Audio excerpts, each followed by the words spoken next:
Candy, for example, we say kampit. Russian konfet. Indonesia permen. Permen. Wow. Permen again Indonesia. This one. Dulces. Malaysia gula-gula. Gula-gula. Gula-gula. Malaysia тілінен gula-gula. Gula-gula деген испанша тілінде, например, көп жеуді gula-gula деп айтады екен. My mother's name is Gulbagila, but friends, relatives say gula. Just gula. So my mom is candy like Sweet like sweet.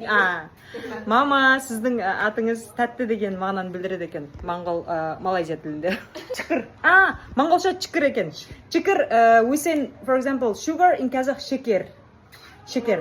So in Mongolian чықыр is candy. Ұқсас сөздер өте көп достар, тек айтылу, естілу басқаша болады екен. So осындай бізде қызық орта. Бұл Кореяда қазақ отбасы, осындай әр елден келген достарымыз бар. Осылай жиі жиналып тұрамыз. Тіркеліп кетіңіздер достар.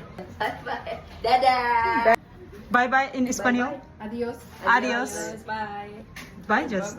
Сау болыңыз қалай болады? Моңғол. Сау бол. In Mongolian. So long, ұзақ. Ұзақ екен. Жақсы сау болыңыздар.